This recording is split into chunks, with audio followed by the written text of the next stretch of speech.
தினமலர் நேயர்களுக்கு அன்பு வணக்கம். உரைகள் நிகழ்ச்சிக்கு உங்களை வரவேற்கிறேன். தமிழக வெற்றிக் கழகம் ஆட்சி அமைத்த பிறகு முதல் பட்ஜெட்டை பொது பட்ஜெட்டை தாக்கல் செய்திருக்கிறார்கள் என்று.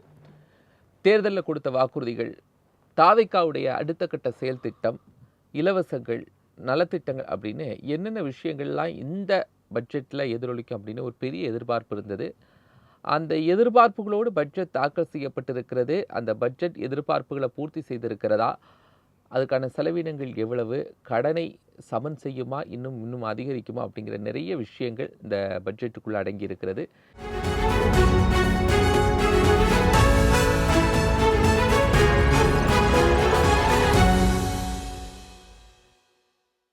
இது சார்ந்து விவாதிப்பதற்காக 2 கருத்துரையாளர்கள் நம்மோடு இணைகிறாங்க. மூத்த பத்திரிகையாளர் KKR ஆதித்தன், பொருளாதார நிபுணர் திரு சுப்பிரமணியன், இருவரும் இணைந்திருக்காங்க. இருவரும் வரவேற்றுக்கிறேன். வணக்கம். நான் ஒரு செய்தியான பார்வையில் ஒரு அரசியல் கட்சியுடைய பட்ஜெட்டாக முதல்ல நான் ஆதித்யன் சார்ட்டேருந்து துவங்குறேன். ஆதித்யன் சார், இதுவரைக்கும் ஆன அரசியல் கட்சிகள் தாக்கல் செய்த பட்ஜெட்லேருந்து new party, new CM, new finance minister அவர் ஒரு பட்ஜெட் தாக்கல் செஞ்சுருக்காங்க. எப்படி இருக்கு?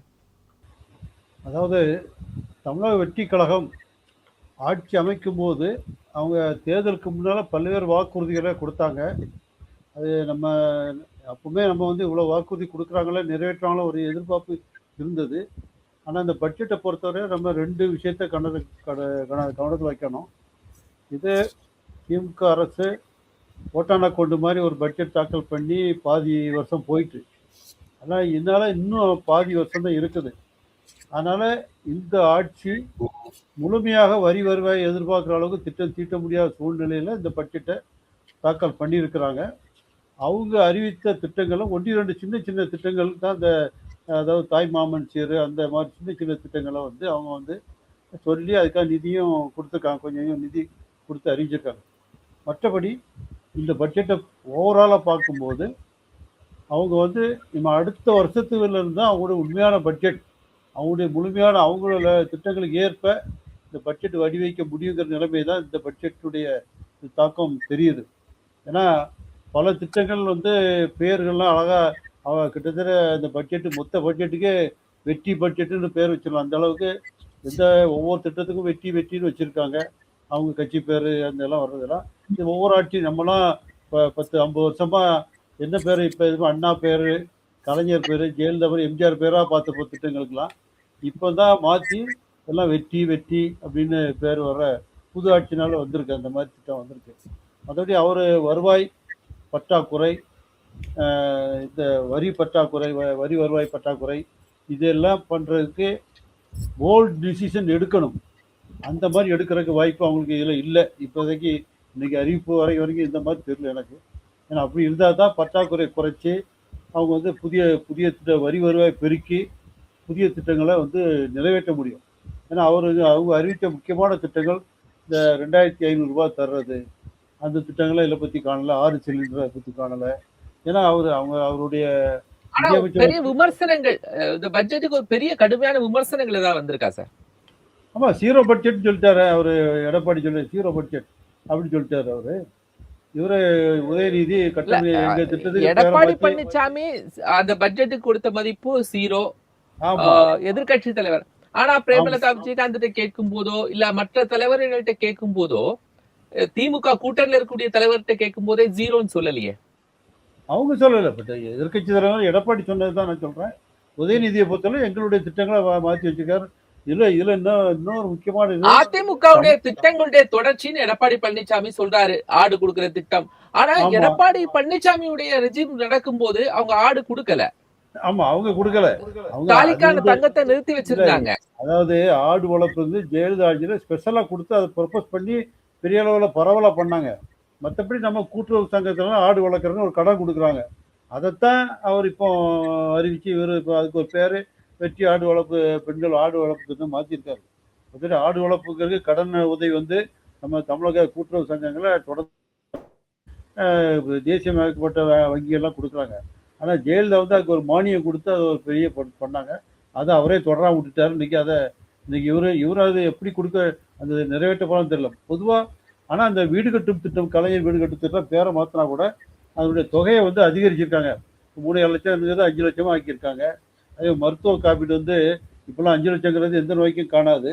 ஆனா இவங்க அதை 5, 10, 15 வரைக்கும் அந்த ஸ்லாப்லாம் உயர்த்திருக்காங்க. இது மாதிரி முதியோர்களுக்கு வந்து அவங்க வீட்டுக்கு வர முடியாததுனால அவங்க வந்து தமிழ்நாடு ஃபுல்லாக ஒரு 1000 நடமாடும் முதியோர் மருத்துவ சேவை மையங்கள் மாதிரி வாகனங்கள் மாதிரி அறிவிச்சிருக்காரு.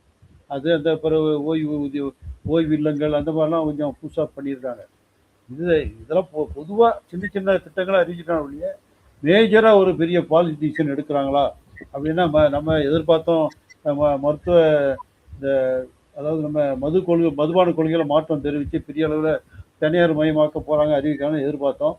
பட் இப்போ இதில் அறிவிக்கலை. ஒருவேளை அதை வந்து மானிய கோரிக்கை ஒவ்வொரு துறையின் மானிய கோரிக்கை வரும்போது இப்போல்லாம் சிஎம்லாம் ஒன்டன் அறிக்கையில் வாசிக்கிறாங்க. பொருளை அதில் வைக்கிறதுக்கு வாய்ப்பு இருக்குது. ஏன்னா இல்லைன்னா சிஎம் அறிவித்தாலும் யாரும் எதிர்த்து கேள்வி கேட்க முடியாது. அதெல்லாம் முடிஞ்சு போகும். அது ஒரு பெரிய அவங்களுக்கு ஒரு ப்ளஸ் பாயிண்ட். அதனால் விஜய் அதை பயன்படுத்தி கொள்வார்னு நான் நினைக்கிறேன் அந்த பட்ஜெட்டை பொறுத்தவரையில். மற்றபடி இவர் வந்து திட்டங்களுக்கு பேர் சூட்டுறதால மற்றபடி பெரிய அளவில் ஒன்றும் அவங்க வர்ண ஜாலம் போட்டு ஏமாத்துற மாதிரி தெரியல. சுப்பிரமணியம் சார், நீங்கள் எப்படி பார்க்குறீங்க தமிழ்நாடு அரசுடைய இந்த பட்ஜெட்டை? அதாவது ரொம்ப எதிர்பார்ப்பு இருந்தது மக்கள்கிட்ட. ஏற்கனவே இவங்க சொன்ன மாதிரி ஒரு வெள்ளை அறிக்கை வேறு ரிலீஸ் பண்ணாங்க. வெள்ளை அறிக்கை ரிலீஸ் பண்ணதில் வந்து குறிப்பாக என்ன சொன்னாங்க அப்படின்னா, முந்தைய அரசாங்கம் திமுக அரசாங்கம் வந்து நிதி ஆதாரங்களே இல்லாமல், வருமானத்திற்கு உண்டான ஆதாரங்களை திரட்டாமல் 25,000 கோடி ரூபாய்க்கு உண்டான திட்டங்களை வந்து செயல்படுத்தினாங்க. குறிப்பாக சொல்லும்போது இந்த மகளிர் உரிமை தொகை, புதுமை பெண், தமிழ் புதல்வன், இந்த மாதிரி திட்டங்கள்லாம் வந்து நிதி ஆதாரமே இல்லாமல் செலவழித்ததுனால 25,000 கோடி ரூபாய் வந்து இந்த அரசாங்கத்துக்கு வந்து அதிகமாக கடன் வந்தது அப்படின்னாங்க. சரி, அப்போது இந்த அரசாங்கம் இப்போ என்ன எதிர்பார்ப்பு, என்ன செட் பண்ணுறோம், கோல் என்ன செட் பண்ணுறோன்னா, இது மாதிரி இந்த அரசாங்கங்கள் வந்து இந்த தமிழக வெற்றிக்கழக அரசாங்கம் வந்து ஒரு புது திட்டத்தை அறிவிக்கும் போது அதற்கு நிதி ஆதாரம் இருக்கும் அப்படின்றது தானே ஒரு பாமரனோட எதிர்பார்ப்பு இல்லையா? ஸோ அப்படின்னு பார்த்து இந்த பட்ஜெட் உரையை நம்ம உன்னிப்பாக கவனிக்க ஆரம்பித்தோம். கரெக்டாக ஒரு 2.5 மணி நேரம் பட்ஜெட் இது. ஒரு திரைப்படத்துக்கு எத்தனை மணி நேரம் ஆகும் ஆக்சுவலாக? 2.5 மணி நேரம். இது 2 மணி நேரம் 31 நிமிஷத்தில் கரெக்டாக முடிஞ்சுது. ஃபஸ்ட் டே ஃபஸ்ட் ஷோ பார்க்குற மாதிரி ஃபஸ்ட் டே ஃபஸ்ட்டு பட்ஜெட், தாவேக்காவோட ஃபஸ்ட்டு பட்ஜெட்டு, முதலமைச்சர் ஜோசப் விஜயோட ஃபஸ்ட்டு பட்ஜெட்டு, மரிய வில்சனோட ஃபஸ்ட்டு பட்ஜெட்டு. பட் அதில் ஆரம்பிக்கும் போது என்ன சொல்கிறாங்கன்னா, ஒரு 15,000 கோடி ரூபாய்க்கான வருமான வரி வந்து இந்த வருமானம் வந்து லீக் ஆனதை நாங்கள் கண்டுபிடிச்சிட்டோம். அதை வந்து 26, 27 வந்து நாங்கள் அரெஸ்ட் பண்ணுவோம். 15,000 கோடி ரூபாய் குறிப்பாக பத்திரப்பதிவு கணினிமயமாக்குறதெல்லாம் நமக்கு கிடைக்கும் அப்படின்னாங்க. ஒரு 1000 கோடி ரூபாய் வந்து செஸ் ஆன் லிக்கர், மதுபானத்திற்கு விதிக்கின்ற செஸ் என்ற ஒரு வரி, அதில் ஒரு 1000 கோடி ரூபாய் நம்ம தமிழக அரசாங்கத்துக்கு கிடைக்கும். ஸோ மொத்தம் 16,000 கோடின்னு சொல்லிட்டு ஓப்பனிங் ரிமார்க்கு சொல்கிறார் அவர். ஸோ அது வந்து தமிழகத்திற்கே உண்டான ஸ்டேட் ஓன்டு டேக்ஸ் ரெவென்யூ. அது வந்து மத்திய அரசாங்கம் கிடையாது. ஸோ அப்போ எஸ்ஓடிஆர்னு சொல்லிட்டு ஸ்டேட் ஓன் டேக்ஸ் ரெவென்யூவை இன்ட்ரீம் பட்ஜெட்டில் திமுக அரசாங்கம் வந்து 2,29,000 கோடின்னு ரிப்போர்ட் பண்ணியிருந்தாங்க. நான் உடனே மனசில் கணக்கு போட்டேன். 2,29,000 + 16,000 கோடி 2,45,000 கோடி, கிட்டத்தட்ட அந்த அமௌண்ட் வந்து மாநிலத்தோட சுய வருமானம் வரும்னு பார்த்தா 2,26,000 கோடின்னு சொல்லிட்டு 3,000 கோடியை காணாமல் பண்ணிட்டாங்க. இது எப்படி ஏற்றுக்க முடியும்? நீங்கள் சொல்கிறது ஒன்று, செய்கிறது ஒன்றா இருக்குது ஆரம்பத்திலேயே. சரி, அப்போ வந்து வரி வருமானம் குறையுது, மாநிலத்துக்கு உண்டான வரி வருமானம் குறையுதுன்னா அப்போ மத்திய அரசாங்கத்துலேருந்தும் வரி வருமானம் குறைஞ்சிருக்குமே அப்படின்னு பார்த்தேன். ஏன்னா இங்கே தான் சொல்கிறாங்க இல்லையா, எல்லா வரிகளையும் விதிக்கும் அதிகாரத்தை ஒன்றிய அரசாங்கம் எடுத்துகிட்டு போயிடுச்சு அப்படின்வாங்க. அப்போ ஒன்றிய அரசாங்கம் எடுத்துகிட்டு போயிடுச்சுன்னா மாநிலத்தில் வரி குறைஞ்சதுன்னா அங்கேருந்து வருகின்ற ஷேரும் குறையணும் அப்படின்றது தான் வந்து சாதாரணமான எதிர்பார்ப்பு. ஆனால் மத்தியிலேருந்து வருகின்ற வரி, ஷேர் ஆஃப் டாக்ஸஸ் அப்படியே இருக்குது 62,000 கோடி ரூபாய். அப்போ நீங்கள் சொன்ன இந்த லீக்கேஜஸை நாங்கள் அரெஸ்ட் பண்ணிட்டோம், ஊழல் எல்லாம் ஒழிச்சாச்சு அப்படின்ற போது அந்த பணம் வந்து இங்கேயும் ரிஃப்ளெக்ட் ஆகலை. அது முதல் கேள்வி. ரெண்டாவது வந்து பார்த்திங்கன்னா, நிறைய சிறு குறு நடுத்தர நிறுவனங்கள் வந்து நிறைய பேசு பொருளாக இருந்தது. இப்போ நிறைய பேர் அங்கே வந்து எலக்ட்ரிசிட்டி, மெயினாக எலக்ட்ரிசிட்டி வந்து அங்கே டேக்ஸ் வந்து உயர்ந்து கொண்டு வருகிறது, யூனிட் பெர் இது உயர்ந்து கொண்டு வருகிறது. அதுக்கு என்ன பண்ணலாம் அப்படின்னோன்னா, அது குறிப்பாக விஜய் வந்து அந்த தமிழக வெற்றி கழக வாக்குறுதியில் சொன்னார் என்னென்னா, பீக் அவர் ரேட்னு ஒன்று இருக்குது. அதாவது இந்த சின்ன நிறுவனங்களாக இயங்குறாங்க இல்லையா, ராத்திரி அது சாயங்காலம் 6லேருந்து ராத்திரி 10 மணி வரைக்கும் நீங்கள் எலக்ட்ரிசிட்டி யூஸ் பண்ணிங்கன்னா, இல்லை மறுநாள் காலையில் 6லேருந்து விடிய காத்தால 6லேருந்து 10 மணிக்கு யூஸ் பண்ணிங்கன்னா ஒரு எக்ஸ்ட்ரா சார்ஜ் போடுவாங்க. 10லேருந்து 25% இருக்குது, டிபெண்டிங் ஆன் த இண்டஸ்ட்ரி. இப்போ என்ன பிரச்சனைனா, நான் அந்த ஒரு பேனாவை காலையில் ஒரு 10 மணிக்கு அப்புறமா சாயங்காலம் 6 மணிக்கு முன்னாடி நான் உற்பத்தி பண்ணினேன்னா நான் 6,000 ரூபாய் யூனிட் கட்டுவேன். அதே தாண்டி 6 மணிலேருந்து 10 மணி ராத்திரியும் காலையில் 6லேருந்து 10க்கு தயாரித்தேன் அப்படின்னா இதுக்கு நான் 7,000 ரூபாய் கட்டுறேன் அப்படின்னா இந்த பொருளை நான் வந்து அரசாங்கத்தில் விற்கிறேன் அப்படின்னா அரசாங்கத்தை சொல்கிறேன், சார் நான் பீக் ஹவரில் ப்ரொடியூஸ் பண்ண பாட் இதுக்கு எனக்கு விலையை உயர்த்தி கொடுங்க கேட்டால் கொடுப்பாங்களா? இது வந்து எல்லா அரசாங்கத்துக்கு உண்டான கேள்வி. ஒரு பொருளை வாங்குகிறேன், குறிப்பிட்ட நேரத்தில் வாங்கும்போது 100 ரூபா, அதை தாண்டி வாங்கும்போது 120 ரூபா அப்படின்னா அதை வாங்குகின்ற அரசாங்கம், நீங்கள் வந்து தனியாரை விட்டுடுங்க, தனியார் பணம் கொடுக்க மாட்டான்னு சொல்லுங்க, பட் அரசாங்கமே நிர்ணயித்த electricity tax, electricity duty rate, அந்த ரேட்டை வந்து நான் வந்து உள்ளடக்கி நான் வந்து ஒரு பொருளை விற்கிறேன்னா நீங்கள் அதை உயர்த்தி வாங்கணுமா வேண்டாமா? சரி, வாங்கலை. உடனே விஜய் என்ன சொன்னார்னா, ஜோசப் விஜய் வந்து இந்த பீக் ஹவர் டியூட்டியை வந்து டேக்ஸை வந்து உடனடியாக immediately we will withdraw, additional electricity tax போட மாட்டோம்னு சொல்லிட்டு இமீடியட்லின்னு போட்டார். அதுதான் வந்து சிறு குறு நடுத்தர நிறுவனங்கள்லாம் ரொம்ப மகிழ்ச்சி அடைந்து, உங்களுக்கு தெரியும் நிறைய வந்து சின்ன பசங்க ஸ்டார்ட் அப் ஆரம்பிக்கும் போது அவங்களாம் எம்எஸ்எம்இயில் தான் இருப்பாங்க.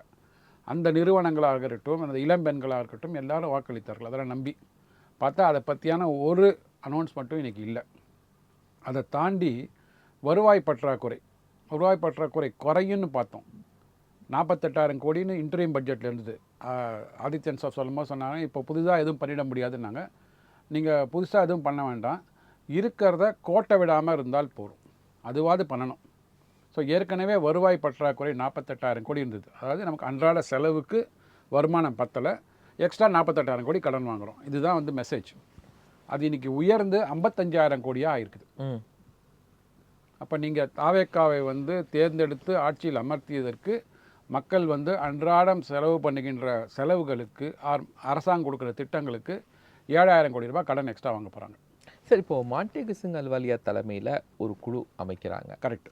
அது நிதி சீர்திருத்தங்களுக்கான ஒரு குழு. அந்த குழுவுடைய பெனிஃபிட் அது சார்ந்தும் இன்னைக்கு பேசியிருக்காங்க பட்ஜெட்டில். அந்த குழு அமைச்சிருக்காங்கன்னு பேசியிருக்கிறாங்க. இதை மாதிரி ரகுராம் ராஜன் தலைமையில் ஒரு குழு அமைச்சாங்க 2021 திமுக அரசாங்கம். அந்த குழு என்ன பண்ணாங்கன்னே தெரியல. அந்த குழுவில் பார்த்தீங்கன்னா வெளிநாட்டில் இருக்கிறவங்களா இருந்தாங்க, நோபல் பரிசு வாங்கினவங்களா இருக்கிறாங்க. ஸோ அந்த குழு என்ன ப்ராப்ளம் என்னென்னா, அவங்க வந்து நல்ல திட்டங்களை கொடுக்க முடியும், இந்த திட்டம் வந்து நீங்கள் செயல்படுத்தாதீங்கன்னு சொல்ல முடியும், இல்லை இந்த பப்ளிக் செக்டார் அண்டர்டேக்கிங்ஸில் இங்கே ரெவென்யூ லீக்கேஜ் ஆகுதுன்னு சொல்ல முடியும். அதை செயல்படுத்துவது இங்கே இருக்கிற அதிகாரிகள் யாருக்கு ரிப்போர்ட் பண்ணுறாங்க?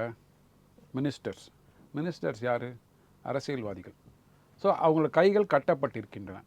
ஸோ அதனால் நீங்கள் வந்து அரசியல்வாதிகளோ இந்த எம்எல்ஏக்களோ எம்பிக்களோ ஒரு முன்னேற்பாடு எடுத்து போகாமல் இருக்கிற வரைக்கும் இந்த மாதிரியான கமிட்டிகள் போட்டு ஒரு பிரயோஜனமும் இல்லை.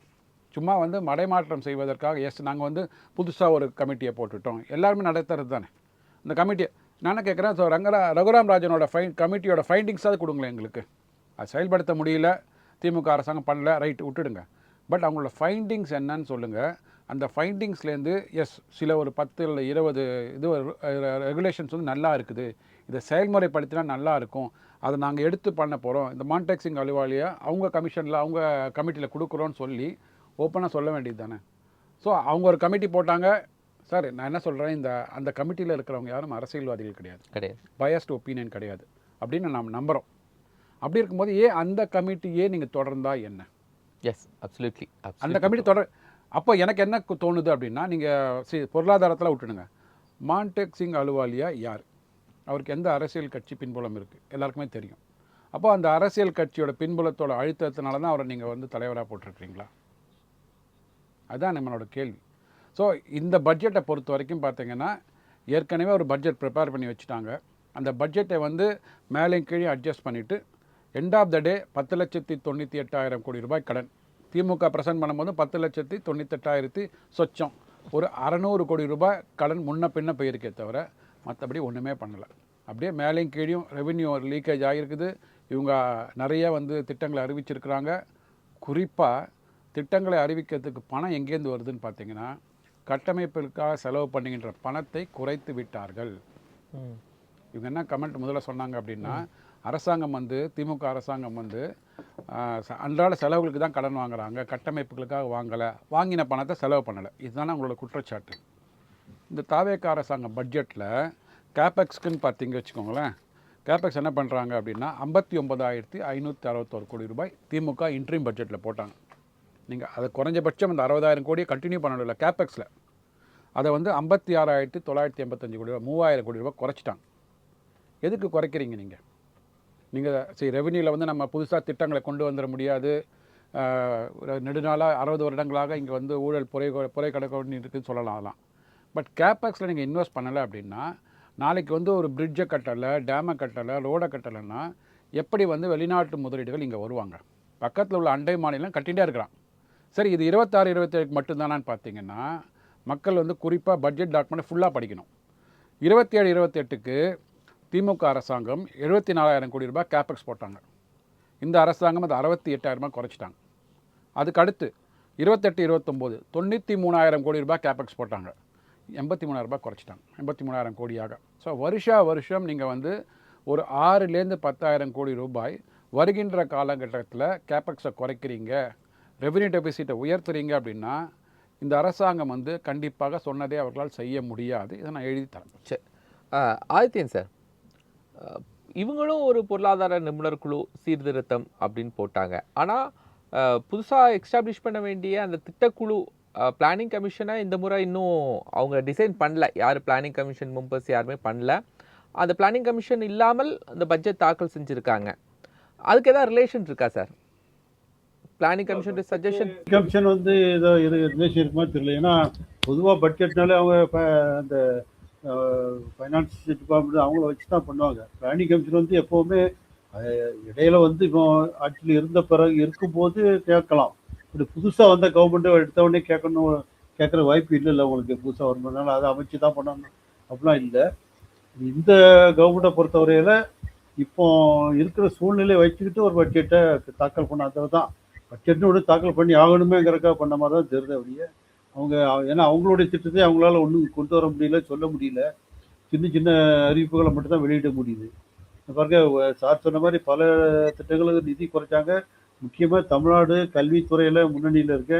ஆனால் கல்விக்கே கிட்டத்தட்ட 2,240 கோடி ரூபா குறைச்சிட்டாங்க இந்த பட்ஜெட்டில். கல்விக்கும் சரி உயர்கல்விக்கும் உயர்கல்விக்கு ஒரு 101 கோடி ரூபா குறைஞ்சி போச்சு. இந்த மாதிரி அது குறைச்சிருக்காங்க. ஆனால் அதே சமயம் ஒரு புது சிந்தனை இந்த ஏஐக்கு தனி நகரம் அறிவகம் அதெல்லாம் சொல்லியிருக்காங்க. பட் அதுக்கெல்லாம் எவ்வளோ பட்ஜெட் அலோகேட்டுங்கிறது ரொம்ப கம்மி தான். அது அந்த மாதிரி ஒரு செயல் பண்ணால் கூட மற்றபடி இதை சின்ன சேஞ்சஸ். இப்போ பள்ளிக்கூடத்தில் விளையாட்டுக்குன்னு தனி கடைசியில் பள்ளிக்கூடம் முடிஞ்ச பிறகு 1 hour கட்டாயம் விளையாடுங்க. அது நடக்குமா? நடைமுறைகளெல்லாம் எப்படி அது ஒத்து வருமானு தெரியல. அந்த மாதிரி சின்ன அறிவிப்புகளை வெளியிட்டிருக்காங்க. அது இதுதான் முக்கியமானது. இந்த சென்னைக்கு ஸ்மார்ட் மீட்டர் பொறுத்த போகிறாங்க சென்னை ஃபுல்லாக. அது எவ்வளோ பிரச்சனைகளை உருவாக்குன்னு தெரியல. அது ஏன்னா ஸ்மார்ட் மீட்டர் வந்த பிறகு அந்த ஊழியர்கள் வந்து நேரடியாக வந்து கணக்கெடுக்க வேண்டிய அவசியம் இருக்காது. ப்ரீபெய்டாக கூட கரண்ட்லாம் எடுத்துக்கலாம். அந்த மாதிரிலாம் ஒரு ப்ராப்ளம் இருக்குது. இப்போ பழைய திமுக ஆட்சியில் கூவத்தில் படம் ஊழல் தான் ஞாபகம் வரும். அந்த கூவத்தில் ஒரு காலத்தில் பச்சையப்ப மொழியார் கூவத்திலே குளிச்சுட்டு சாமி கும்பிட்டு போவார்னு சொல்லுவாங்க. பட் அதை நிறைவேற்றினா சென்னை மக்களுடைய ஆதரவு கட்டாயம் அவங்களுக்கு இருக்கும். அது எந்த அளவுக்கு பண்ண போகிறாரு அப்படின்னு தெரியல. பட் பொதுவாக வந்து இந்த பட்ஜெட் பண்ணும்போது இந்த அவங்களுக்கு வேண்டிய ஜென்சிகள் விஜய் மாமா சொல்கிறவங்க அப்படியே அதெல்லாம் கோட் பண்ணி இப்போ பாலவாடியில் உள்ள குழந்தைக்கு என்னங்க விஜய் மாமா தெரியும்? ஒன்றும் தெரியாது. அவர் அதான் சொல்லியிருக்காரு, பாலவாடிக்கு உள்ள ஏதோ சின்ன அமௌண்ட் நிறைவேன்னு சொல்லிட்டு விஜய் மாமான்னு அழைக்கிற குழந்தைகள் சொல்லியிருக்காரு. ஜென்சி இது 11th சைக்கிள் வந்து என்ன மாடலாக கொடுத்தாங்க, கூடுதலாக ஒரு ஹெல்மெட்டும் ஒரு வாட்டர் பாட்டிலும் கொடுக்குறாங்க, அவ்வளோதான். அதான் திட்டங்களை மாற்றி லைட்டாக மாற்றி அறிவிக்கவில்லை. இவங்களுடைய சிந்தனையில் புதுசாக ஒரு திட்டத்தை உருவாக்கி அது சோசியலில் சமூகத்தில் ஒரு பாதிப்பையோ மாற்றத்தையோ ஏற்படுத்துகிற மாதிரி ஒரு புதிய திட்டம் கொண்டு வந்து அறிவிக்கிற மாதிரி பட்ஜெட்டு இல்லை. அக்ரிகல்ச்சர்ல உள்ள பிரச்சனைகள், லோன் சிஸ்டம்ஸ் 50,000 வரைக்கும் தான் அப்படிங்கிறதும், அப்புறம் 75,000 வச்சிருந்தாங்க. அதுல ஏதாவது ரெடியூஸ் பண்றதுக்கோ இல்ல இன்க்ரீஸ் பண்றதுக்கோ வாய்ப்பு இருக்கா சார்? அக்ரிகல்ச்சர் லோன் கேன்சல் பண்ணாங்க இல்லையா? அதுக்கு வாய்ப்பு கிடையாது. ஏன்னா அக்ரிகல்ச்சர் லோனை பொறுத்தவரை முன்னால இஷ்டத்துக்கு என்னெல்லாம் பண்ணலாம். இப்போ ரிசர்வ் வங்கி கண்ட்ரோல் வந்தாச்சு. ரிசர்வ் பேங்கினுடைய விதிமுறைகளை பின்பற்றி ஆகணும். முன்னாலாம் நீங்கள் பேன் கார்டே தேவையில்லாமல் கூட்டுறவு பங்கில் அக்கௌண்ட் ஆரம்பிக்கலாம், லோன் பண்ணலாம். இப்போ அப்படிலாம் கிடையாது. இன்னொன்று அந்த இப்போ நகைக்கடனில் நமக்கு தெரியும்ல, நகைக்கடனில் ஒரு நகையை திருப்பி கொடுத்தா பழைய வீடு ஃபுல்லாக திருப்பி கொடுத்தா தான் அடுத்த திருப்பி அந்த லோன் வாங்க முடியும். முன்னாலெல்லாம் அப்படி இல்லை, அப்படியே வச்சுட்டு அப்படி அப்படியே எக்ஸ்டெண்ட் பண்ணுவாங்க.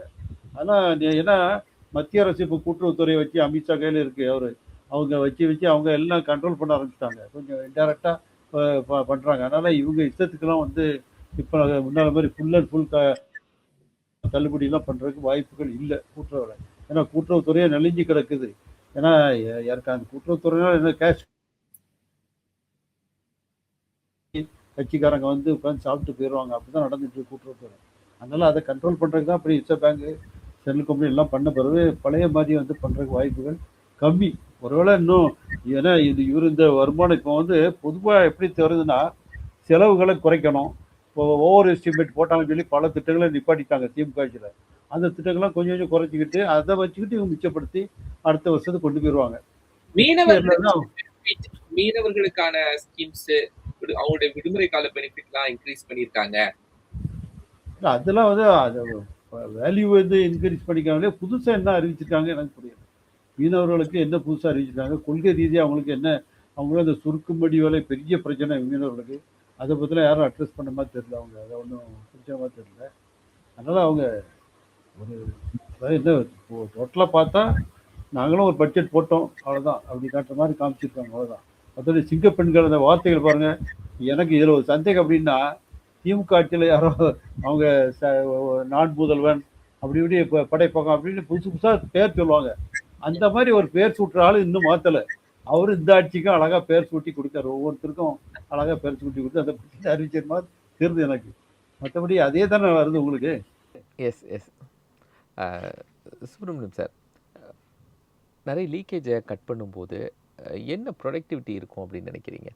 அண்ட் கடன் வாங்குறது அப்படிங்கிறது ஆர்பிஐனுடைய அந்த லெவலை விடவும் நம்ம கிராஸ் பண்ணிட்டோமா, இல்லை இன்னும் கடன் வாங்கலாமா நம்ம? இல்லை, ஆர்பிஐ லிமிட்டை தாண்டி நம்மளால் கடன் வாங்க முடியாது. அதில் வந்து மாற்று கருத்தே இல்லை. ஏன்னா அதை வந்து 28% வரைக்கும் தான், 28% தான் நம்மளால் போக முடியும். அதுக்குள்ளே இருக்கேன்னு சொல்லிட்டு நம்ம வந்து பெருமையாக பேசிக்க முடியாது.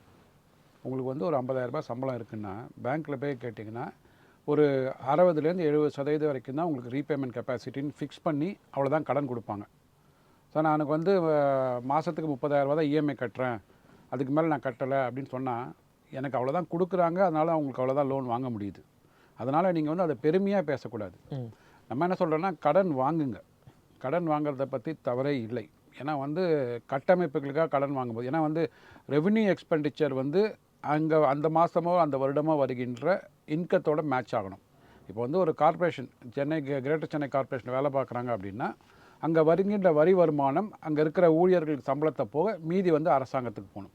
அது எல்லாமே அப்படி தான். டிஎன்இபியாக இருக்கட்டும், டிரான்ஸ்போர்ட் அண்டர்டேக்கிங்ஸாக இருக்கட்டும், எந்த பொதுத்துறை நிறுவனங்கள் எந்த நிறுவனங்களாக இருந்தாலும் ஒரு கம்பெனியில் வேலை பார்க்குறோன்னா அந்த கம்பெனியில் வேலை பார்க்குறவங்க கொடுக்கின்ற சம்பளம், மெயின்டெனன்ஸ் செலவு பண்ணுற பணம்லாம் நம்ம விற்று வருகின்ற வருமானத்தோட மேட்ச் ஆகணும். குறைஞ்சபட்சம் மேட்ச் ஆகணும். நஷ்டத்தில் போக முடியாது. நஷ்டத்தில் போகிறது அப்படின்னு சொன்னால் அது வந்து இது மாதிரி அரசாங்கத்தோட திட்டங்களாக இருக்கும். ஸோ அதை தாண்டி பார்த்தீங்கன்னா அந்த அவுட்புட் சொல்கிறோம் பார்த்தீங்க இல்லையா. இப்போ வந்து நீங்கள் ப்ரொடக்டிவிட்டின்னு சொன்னதுனால சொல்கிறேன். இப்போ வந்து டிஎன்இபியில் வந்து எலக்ட்ரிசிட்டி வாங்குவாங்க, கோல் பேஸ்டு எலக்ட்ரிசிட்டிலாம் வாங்குவாங்க. ஸோ அதுக்கு வந்து இந்த கறி இருக்குது பார்த்தீங்களா, நிலக்கரி வாங்கி அது மூலமாக மின்சாரம் தயாரிப்பார்கள். அந்த நிலக்கரியோட தன்மை எப்படி இருக்கணும் அப்படின்னா கிட்டத்தட்ட 2200 கேக்கால் ஒரு அளவுகோல் இருக்குது. அந்த அளவுக்கு வந்து அது வந்து எஃபெக்டிவாக இருந்தால் தான் அதை வந்து எரிக்கும் திறன் சொல்லுவாங்க. 2200ன்னு ஒரு அளவு இருக்குது. அது இருந்தால் தான் அதுலேருந்து நீங்கள் வந்து ஒரு 100 யூனிட் மின்சாரம் தயாரிக்க முடியும்னா 100 யூனிட் தயாரிக்க முடியும். ஆனால் நீங்கள் கொள்முதல் பண்ணும்போது இன்எஃபெக்டிவ் நிலக்கரியை வாங்கிட்டீங்க, ஒரு புவர் குவாலிட்டியான நிலக்கரி வாங்கிட்டீங்கன்னா கிட்டத்தட்ட ஒரு 100 கேக்கால் இருக்கிற மாதிரியான நிலக்கரியை வாங்கியதனால் டான்கட்கோ வந்து நஷ்டத்தில் போயிட்டு இருக்குன்னு சொல்லிட்டு சிஏஜி ரிப்போர்ட். ஸோ இதை மாதிரி பார்த்திங்கன்னா ஒவ்வொரு துறைகளிலும் எப்படி நம்ம எந்த பொருளை நம்ம வாங்கணும், குவாலிட்டியாக வாங்கினா தான் அதனோட அவுட்புட் வந்து அவங்க சொல்கிற தரத்தில் இருக்கும்ன்றதை வந்து ஆடிட்டில் வந்து இல்லைன்னு சொல்லி ப்ரூவ் பண்ணுறாங்க. ஸோ இதை மாதிரியான ஒரு தகவல்களை எடுத்துக்கொண்டு அங்கே போய் நம்ம வந்து ப்ரொக்யூர்மெண்ட்டில் வந்து கண்ட்ரோல் பண்ணணும். அதாவது இந்த மதுரை சிறைச்சாலையிலலாம் பார்த்திங்கன்னா ஒரு பொருள் வரவே இல்லை, வந்தா மாதிரி கணக்கை காமிச்சு கோடிக்கணக்கில் வந்து பணம் வந்து கையாளப்பட்டிருக்கிறது. இதெல்லாம் வந்து சிஏஜி ரிப்போர்ட்டில் இருக்குது. இது மாதிரி அனைத்து துறைகளிலும் எங்கெல்லாம் லீக்கேஜஸ் இருக்குது, எங்கெல்லாம் ப்ரொடக்டிவிட்டி இன்க்ரீஸ் பண்ண முடியும், இதுக்கு வந்து குழுவே தேவை கிடையாது. என்னை பொறுத்த வரைக்கும் குழு வச்சுருக்கிறீங்க, அந்த குழு மேலே நமக்கு வந்து மரியாதை இருக்குது, அதை பற்றி நான் மாற்று கருத்து இல்லை. ஆனால் ஏற்கனவே வந்து ஒரு மத்திய அரசாங்கம் சரி, மாநில அரசாங்கம் சரி, அவங்க கொடுத்த தணிக்கை அறிக்கை இருக்குல்ல, அந்த தணிக்கை அறிக்கையை பார்த்து நீங்கள் இம்ப்ளிமெண்ட் பண்ணாலே போதும். அதில் வந்து அதுலேருந்து குறைஞ்சபட்சம் உங்களுக்கு 10,000 இல்லை 20,000 கோடி ரூபாய் வருமானம் ஈஸியாக வந்துடும். இதுதான் லோ ஹேங்கிங் ஃப்ரூட்டுன்னு சொல்லுவோம் நம்ம பிஸ்னஸில். ஸோ எதெல்லாம் ஈஸியாக இருக்கோ, ஏற்கனவே ஒருத்தர் ரிப்போர்ட் கொடுத்துருக்குறாங்க, அதை சரி செய்தாலே போதும் உங்களுக்கு பணம் வந்து ஒரு 20,000 கோடி ரூபாய் எக்ஸ்ட்ரா வந்துடும். அதை தாண்டி நீங்கள் என்ன ஒரு புதுமையை புகுத்த முடியும்? இப்போ எலக்ட்ரிசிட்டி வாங்குகிறோம் அப்படின்னா சோலார் எனர்ஜிக்கு போகலாம், நம்ம இல்லை விண்ட் எனர்ஜிக்கு போகலாம். நார்மலாக வந்து இந்த விண்ட் டைம் போது தான் நமக்கு வந்து விண்ட் எனர்ஜி கிடைக்கும். ஸோ அது இல்லாத போது சோலாருக்கு போகும். இதோட நேச்சர். ஸோ நேச்சருக்கு நம்ம பணம் கொடுக்கணும்னு அவசியம் கிடையாது. சூரிய ஒளி மின்சக்தி இருக்குது, நிறைய சூரிய ஒளி மின்சக்தியான திட்டங்களாக அறிவிச்சிருக்கிறாங்க. பிரதம மந்திரி மோடிலாம் வந்து நிறைய திட்டங்கள் கொடுத்துருக்காங்க. அதை இங்கே செயல்படுத்துங்க. இப்போ அழகாக வந்து 70,000 வீடுகள் கட்டி கொடுக்க போகிறேன்றாங்க. கிட்டத்தட்ட வந்து 5 லட்சம் ரூபாய் வந்து ஒரு வீட்டுக்கு கொடுக்குறேன்றாங்க. அதெல்லாம் நல்லது. ஸோ பட் அது பயனாளிகளுக்கு எப்படி போகிறது? அந்த 5 லட்ச ரூபாய் நம்ம கொடுக்குறோன்னா அந்த 5 லட்சத்துக்குண்டான பெருமானம் உள்ள வீடு கட்டப்பட்டு இருக்கிறதா, இல்லைனா வந்து அதில் வந்து 3 லட்ச ரூபா மட்டும் அந்த கான்ட்ராக்டருக்கு போயிட்டு 2 லட்ச ரூபாய் வேறு எங்கேயோ போதா? இப்போ என்ன சொல்கிறாங்கன்னா, இப்போ 48,000 கோடி ரூபாய் எஜுகேஷனுக்கு இன்டரிம் பட்ஜெட்டில் அலோகேட் பண்ணியிருந்தாங்க. அது இப்போ 4,000 கோடி ரூபாய் குறைந்து 44,000 ஆகிவிட்டது. இப்போ என்ன கேள்வினா, நீங்கள் நிறைய வந்து விளையாட்டுக்கு தேவையான உபகரணங்கள், ஏஐ டெக்னாலஜி இன்ட்ரடியூஸ் பண்ண போகிறீங்க. 1 மணி நேரம் பள்ளி முடிந்ததுக்கப்புறம் உங்களுக்கு வந்து உடற்பயிற்சி ஆசிரியர்களை இருந்து கற்றுக் கொடுக்க போகிறாங்கன்னு சொல்கிறாங்க. அப்போ அதற்கு செலவுலாம் ஆகும் இல்லையா? இப்போ குறைஞ்சபட்சம் அந்த செலவாவது உங்களோட எஜுகேஷன் பட்ஜெட்டில் ஏறி இருக்கணுமே. மாறாக அது குறைந்திருக்கிறது. அப்போ என்னோட நண்பர் ஒருத்தர் கேட்குறாரு, அந்த 48,000 44,000 ஆகிருக்குது இல்லையா, அப்போ அந்த 4,000 கோடி தான் பார்ட்டி ஃபண்டான்னு கேட்குறாரு. இதற்கு வந்து தாவேக அரசாங்கம் பதில் சொல்லணும். எஸ், 4,000 கோடி வந்து கண்டிப்பாக மடைமாற்றம் செய்யப்பட்டது. இப்போ 44,000 கோடி ரிவைஸ் பண்ணியிருக்கிறோம். இதனால் எந்த விதமான ஒரு கல்வி தரத்திலேயோ கல்வி கொடுப்பதிலேயோ எந்த விதமான குறைபாடும் இருக்காது அப்படின்றத வந்து இந்த அரசாங்கம் உத்தரவாதம் பண்ணணும். இல்லை வெறும் இங்கே பட்ஜெட்டை மட்டும் இங்கேருந்து எடுத்துகிட்டு, இந்த பணத்தை இங்கே எடுத்துகிட்டு தாய்மாமன் சீருக்கும் தங்க மோதிரத்துக்கும் பணம் கொடுத்தாங்க அப்படின்னா, இது வந்து சும்மா இந்த மேக்ஸில் வந்து மேலேயும் கீழியும் எக்ஸல் ஃபைலில் போடுவோம், மேலேயும் கீழியும் கூட்டி கழித்து எண்ட் ஆஃப் த டே அந்த அரசாங்கம் கடன் வாங்கிச்சு 10,98,000 கோடி, நாங்களும் 10,98,000 கடன் வாங்குகிறோம், அவ்வளோதான் சொல்லிட்டு கணக்கை முடிப்பதற்கான ஒரு அறிக்கையை தான் இந்த பட்ஜெட்டை நான் பார்க்குறேன். நிறைவாக ஒரு விஷயம் கேட்டேன் சார். இப்போது லோன்ஸ் வாங்குறது ஒரு விஷயம். கடந்த 5 ஆண்டுகளாக நிறைய முதலீட்டாளர்கள் மாநாடு நடந்துச்சு. அப்போ அதுலேருந்து நிறைய கேபிட்டேஷன் உள்ள வந்திருக்கும், நிறைய பிஸ்னஸ் வந்திருக்கும். அந்த 5 இயர்ஸ்க்கான பெனிஃபிட் அப்படிங்கிறது 6th இயர்லேருந்து தான் ரிஃப்ளெக்ட் ஆகும்ல, அப்படியே தான் ரிஃப்ளெக்ட் ஆகுதா? இல்லை சார், அதாவது 10,76,000 கோடி ரூபாய் முதலீடு வந்ததுன்னு சொல்லிட்டு முன்னாள் முதலமைச்சர் ஸ்டாலின்லாம் சொல்லிட்டு இருந்தாங்க. சரி, அது என்ன ஆகும் அப்படின்னா, அது வந்து ஒரு பிம்பம். உண்மையிலே 10,76,000 வந்துட்டான்னு வந்து கண்டிப்பாக ஒரு வெள்ளை அறிக்கை கொடுக்கணும். வெள்ளை அறிக்கை கேட்டாங்க, வெள்ளை பேப்பரை தான் முன்னாள் அமைச்சர்கள் காமிச்சாங்க வச்சுக்கோங்களேன். அதில் என்ன ஆகும்னா, குறிப்பாக வெளிநாடுகளிலிருந்து கம்பெனிங்களை வந்து இங்கே முதலீடு பண்ணுறாங்க, எஸ்பெஷலி மேனுஃபேக்சரிங்கில் பண்ணுறாங்க அப்படின்னா 10 லட்சம் கோடி உள்ளே வரும். அந்த மேனுஃபேக்சரிங் கம்பெனிஸ் வந்து மிகப்பெரிய உபகரணங்கள் வாங்குவாங்க, பெரிய மிஷினரிஸ் வாங்குவாங்க. அது எங்கேருந்து வாங்குவாங்கன்னா இம்போர்ட் பண்ணி வாங்குவாங்க. ஸோ அந்த இம்போர்ட் பண்ணி வாங்குவதற்கு உண்டான பேமெண்ட்டு திருப்பி ஃபாரினுக்கு தான் போகும். ஸோ அப்போ வந்து இங்கே 100 ரூபா வருது, இங்கே 80 ரூபா போயிடும். ஸோ நெட்டாக உங்களுக்கு 20 ரூபா இங்கே கையில் பணம் இருக்கும், மீதி 80 ரூபாய்க்கு ஒரு மிஷினரி தான் இருக்கும். அந்த மிஷினரி வந்து இன்கார்பரேட் பண்ணி இன்ஸ்டால் பண்ணி என்னைக்கு ஒரு பொருளை தயாரிக்க போதும், கண்டிப்பாக ஒரு 2 அல்லது 3 வருடங்கள் ஆகும். அதுக்கப்புறம் தான் அந்த பிஸ்னஸ் க்ரோவாக ஆரம்பித்து அதனோட பலன்கள் வந்து அதான் சொல்லுவாங்க 5-6 வருடங்களுக்கு அப்புறம் தான் கிடைக்க ஆரம்பிக்கும். ஆனால் அது உண்மையிலேயே நீங்கள் வந்து கணக்கு காமிப்பதற்காக மட்டுமே வந்து செய்யப்பட்ட இன்வெஸ்ட்மெண்ட்டா, இல்லை உண்மையிலே பணம் உள்ளே வந்திருக்கா? ஏன்னா 10,76,000 கோடி ரூபாய் வந்திருக்கு. 30 லட்சம் இளைஞர்களுக்கு வேலை வாய்ப்புகள் உருவாகியிருக்குன்னு சொல்லிட்டு டிஎம்கேலேருந்து சொன்னாங்க. திமுகலேருந்து சொல்லும்போது 30 லட்சம் வேலை வாய்ப்பு உருவாகியிருக்கு அப்படின்னு சொன்னால், நம்ம தமிழ்நாட்டில் வந்து கிட்டத்தட்ட ஒரு 4 அல்லது 5% தான் அன்எம்ப்ளாய்மெண்ட் ரேட். 8 கோடி மக்கள். ஓகே, அதில் வந்து வேலைக்கு போவதற்கு தகுதியானவர்கள்னு சொன்னால் ஒரு 5 கோடி தான் எடுத்துக்க முடியும். ஏன்னா வாக்காளர்கள் தான் வேலைக்கு போக முடியும். 5 கோடி மக்கள் 5% வச்சுக்கோங்க, 25 லட்சம் மக்கள் வேலை இல்லாமல் இருக்கிறாங்க. நீங்கள் கிளைம் பண்ண 36 லட்சம் மக்களுக்கு வேலை வாய்ப்பு உருவாகிடுச்சு அப்படின்னா, இங்கே வேலையில்லா திண்டாட்டம் வந்து ஒழிஞ்சே போயிருக்கணும்ல. இன்றைக்கி எதிர்கட்சிகளாம் என்ன கூப்பாடு போடுறாங்க? ஸோ நீங்கள் கிளைம் பண்ணுறது ஒன்று, ஆனால் ஆக்சுவல் நடக்கிறது ஒன்று. அரசியல் கட்சியாக நீங்கள் என்ன வேணால் கருத்துக்களை வைங்க, அவங்க வந்து எதிர்கருத்து வைப்பாங்க, அதுக்கு நீங்கள் பதில் சொல்லுங்கள். ஆனால் மக்கள் மன்றத்தில் இது மாதிரி பட்ஜெட் தாக்கல் பண்ணும்போது, நிதிநிலை அறிக்கை தாக்கல் பண்ணும்போது, நாங்கள் போன அரசாங்கம் இதை பண்ணினாங்க, இதை விட நாங்கள் இம்ப்ரூவ் பண்ணுறோம் அப்படின்னு எந்த வகையில் இம்ப்ரூவ் பண்ணியிருக்கோம்னு சொல்லிட்டு ஒரு கோடிட்டு காமிச்சாங்க அப்படின்னா பொது ஜனங்களுக்கு புரியும். அது புரியாத வரைக்கும் இது மாதிரி குழம்பின்னு தான் நம்ம இருப்போம். நன்றி. ஆதித்யன் சார், உங்களுடைய நிறைவான கருத்து. அதாவது இந்த பட்ஜெட் முடியும் போது அவர் என்ன சொன்னாருன்னா, நிதியமைச்சர் வந்து மக்கள் நல திட்டங்கள்லாம் மறு ஆய்வு பண்ண அந்த பயனாளிகள் உண்மையா இருக்காங்களா பண்ண போறோம்னு சொல்லியிருக்காரு. இதனால என்ன ஆகுதுன்னா, ஏற்கனவே அவங்க அறிவிச்ச திட்டம் வரல. தமிழ்நாட்டில் கிட்டத்தட்ட 60க்கும் மேற்பட்ட மக்கள் நல திட்டங்கள் கொடுத்துட்டு இருக்காங்க. இந்த மாதிரி 1000 ரூபா கொடுக்கறது அந்த இதெல்லாம். இப்போ அதெல்லாம் அவங்க ஆய்வு பண்ணாங்கன்னா, ஏற்கனவே சொல்றாங்க லீக்கேஜ் சொல்றாங்க, இந்த மாதிரி தவறான பயனாளிகளுக்கு அது வந்து போயிருக்கான்னு பார்க்க போறாங்க. அப்படி இருக்கும்போது திட்டங்களோட இடைக்காலமாக நிறுத்தப்படுறதுக்கு வாய்ப்பு இருக்கு. அப்படி வாய்ப்பு இருந்து அது போக அதில் இப்படி ஒவ்வொன்றிலையும் பார்த்து பார்த்து பணத்தை மிச்சப்படுத்தி தான் இவங்க வந்து பற்றாக்குறை கொஞ்சமாவது சமாளிக்க முடியும். புதிதாக வர்றதுக்கு வந்து வரி போட்டு பண்ணுறதுடைய வாய்ப்புகள் வந்து இப்போதைக்கு இல்லை. அடுத்த வருஷம் தான் இவங்களுடைய முழு பட்ஜெட்டை நம்ம எதிர்பார்க்கலாம். நன்றி நன்றி சார். விஜய் அரசின் முதல் பட்ஜெட் எப்படி இருந்தது அப்படிங்கிற விவாதத்தில் 2 கருத்துக்கள் நம்மோடு பங்கெடுத்தாங்க. பொருளாதார நிபுணர் திரு சுப்பிரமணியன், மூத்த பத்திரிகையாளர் திரு KKR ஆதித்யன், இருவருக்கும் மனமார்ந்த நன்றி.